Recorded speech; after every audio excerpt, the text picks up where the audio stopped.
पाकिस्तान अधिकृत कश्मीर में जनाक्रोश, बलूचिस्तान में तेज होता विद्रोह, खैबर पख्तूनख्वा में टीटीपी के हमले और अफगानिस्तान सीमा पर तनाव। सवाल ये उठ रहा है कि क्या पाकिस्तान की सेना पहली बार एक साथ इतने मोर्चों पर घिर गई है और अब आगे पाकिस्तान में पीओके में बलूचिस्तान में होने क्या जा रहा है। नमस्कार, मैं हूं आकांक्षा और आप देख रहे हैं न्यूज़ 18 का डिजिटल प्लेटफॉर्म। पाकिस्तान इन दिनों ऐसे दौर से गुजर रहा है जहां हर तरफ से संकट उसके दरवाजे पर दस्तक दिखाई देता दे रहा है। एक तरफ उसके कब्जे वाले कश्मीर यानी कि पीओके में लगातार विरोध प्रदर्शन हो रहे हैं, दूसरी तरफ बलूचिस्तान में बलोच आर्मी के हमले पहले से ज्यादा तेज हो चुके हैं। उत्तर पश्चिम में खैबर पख्तूनख्वा में तहरीक तालिबान पाकिस्तान लगातार सुरक्षा बलों को निशाना बना रहा है, जबकि अफगानिस्तान सीमा पर भी तनाव कम होने का नाम नहीं ले रहा है। यही वजह है कि पाकिस्तान के सेना प्रमुख फील्ड मार्शल आसिम मुनीर के सामने अब सिर्फ एक सुरक्षा चुनौती नहीं बल्कि कई फ्रंट पर संकट खड़ा है। सबसे बड़ा सवाल यही है कि क्या पाकिस्तान की सेना एक साथ इतने फ्रंट संभाल पाएगी या फिर ये मुनीर के लिए किसी बड़े एंड गेम की शुरुआत साबित हो सकता है। पाकिस्तान के कब्जे वाले कश्मीर में पैदा हुआ संकट उसके लिए नई चुनौती बनता जा रहा है। हालिया विवाद की शुरुआत उस समय हुई जब पीओके की सुप्रीम कोर्ट ने विधानसभा में 12 आरक्षित शरणार्थी सीटों को बरकरार रखने का फैसला दिया।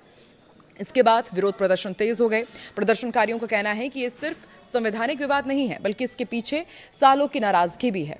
महंगी बिजली, आटे की कमी, विकास और राजनीतिक अधिकारों को लेकर लोगों की नाराजगी लगातार बढ़ रही है। हालात को नियंत्रित करने के लिए पाकिस्तान प्रशासन ने जॉइंट एक्शन कमेटी के नेताओं को गिरफ्तार किया, संगठन पर प्रतिबंध लगाए, इंटरनेट सेवाएं बंद कर दी गई और 16,000 से ज्यादा सुरक्षा कर्मियों की तैनाती करनी पड़ी। और रिपोर्ट्स के मुताबिक झड़पों में 20 से ज्यादा लोगों की मौत की बात भी सामने आई, जबकि प्रदर्शनकारियों ने मुजफ्फराबाद की तरफ लंबे मार्च का ऐलान कर दिया। और एक्सपर्ट्स का भी कहना है कि पहले पीओके में प्रदर्शन खासतौर से बिजली, महंगाई और स्थानीय प्रशासन जैसे मुद्दों तक सीमित थे, लेकिन अब कुछ समूह पाकिस्तान से ज्यादा स्वतंत्रता की मांग भी उठाने लगे हैं।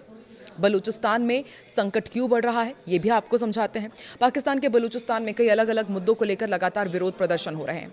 सबसे बड़ा कारण पानी का गंभीर संकट, कथित जबरन गुमशुदगी और बढ़ती हिंसा है। कई इलाकों में लोग पानी की कमी और सरकारी लापरवाही के खिलाफ सड़कों पर उतरे हैं। वही बलोच यकजहती कमेटी के नेतृत्व में लापता लोगों के परिजन अपने रिश्तेदारों की बरामदगी की मांग को लेकर भी प्रदर्शन कर रहे हैं।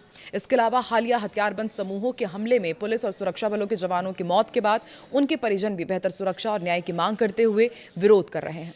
बलूचिस्तान लंबे समय से पाकिस्तान के सबसे संवेदनशील इलाकों में रहा है, लेकिन पिछले कुछ सालों में हालात तेजी से बिगड़े हैं। रणनीतिक मामलों के जानकारों का भी दावा है कि पाकिस्तान सरकार का नियंत्रण अब सिर्फ बड़े शहरों तक सीमित होता जा रहा है, जबकि ग्रामीण इलाकों में हथियारबंद समूहों की एक्टिविटी लगातार बढ़ती जा रही है। रिपोर्ट्स के मुताबिक बलूच विद्रोही लगातार सैन्य काफिलों, राजमार्गों और सिक्योरिटी इंफ्रास्ट्रक्चर पर हमले कर रहे हैं। जाफर एक्सप्रेस पर हुए हमलों ने पाकिस्तान की सुरक्षा व्यवस्था पर गंभीर सवाल खड़े किए। इतना ही नहीं, चीन की निवेश वाली कई परियोजनाओं पर भी सुरक्षा संकट का असर देखने को मिला। रेकोडिक जैसे बड़े माइनिंग प्रोजेक्ट को लेकर भी सुरक्षा चिंताएं सामने आई हैं। अगर पाकिस्तान में हालात ऐसे ही रहते हैं तो इससे पाकिस्तान की अर्थव्यवस्था भी कमजोर होगी। चीन समेत विदेशी निवेशकों के आगे भी पाकिस्तान बेबस हो जाएगा, जिसका सीधा और गंभीर असर पाकिस्तान की पहले से डगमगाती अर्थव्यवस्था पर सीधा पड़ेगा। उधर पाकिस्तान का उत्तर पश्चिमी इलाका भी लगातार शांत बना हुआ है। तहरीक तालिबान पाकिस्तान लगातार हमले कर रहा है। अफगानिस्तान सीमा पर तनाव बना हुआ है। पाकिस्तान को एक तरफ बलूच विद्रोहियों से लड़ना पड़ रहा है तो दूसरी तरफ टीटीपी भी सेना के लिए बड़ी चुनौती बना हुआ है। यानी सेना को पश्चिम और दक्षिण पश्चिम दोनों ही तरफ से लगातार संसाधन लगाने पड़ रहे हैं। वहीं खैबर पख्तूनख्वा क्षेत्र के अलावा पाकिस्तान सीमा भी पाकिस्तान के लिए लगातार बड़ी सुरक्षा चुनौती बनी हुई है। यहाँ टीटीपी के हमले लगातार बढ़ रहे हैं, जबकि अफगान तालिबान के साथ सीमा पर तनाव और झड़पों की घटनाएं भी सामने आती रहती हैं। तालिबान लगातार पाकिस्तान पर दबाव बनाए हुए हैं, यहाँ तक कि कुछ मोर्चों पर लड़ाई भी छिड़ी हुई है। तो अब ऐसे में क्या पाकिस्तान भारत की तरफ ध्यान भटका सकता है? देखिए, पीओके में बवाल और बलूचिस्तान में उबाल के बीच एक सवाल ये बार बार उठ खड़ा हुआ है कि क्या पाकिस्तान अपने घरेलू संकट से सभी का ध्यान हटाने के लिए भारत के साथ तनाव बढ़ाने की कोशिश करेगा। कुछ एक्सपर्ट्स का कहना है कि पाकिस्तान के इतिहास में ऐसे कई उदाहरण रहे हैं, जैसे कि पाकिस्तान में जब भी हालात खराब होते हैं तो उसने भारत के साथ तनाव पैदा किया है जानबूझकर। अब तो हालात ऐसे हैं कि पाकिस्तान सिंधु के पानी को हथियार बनाने की कोशिश कर ही रहा है। अब देखने वाली बात ये होगी कि पाकिस्तान और उसका आर्मी चीफ आसिम मुनीर आने वाले समय में क्या कदम उठाता है।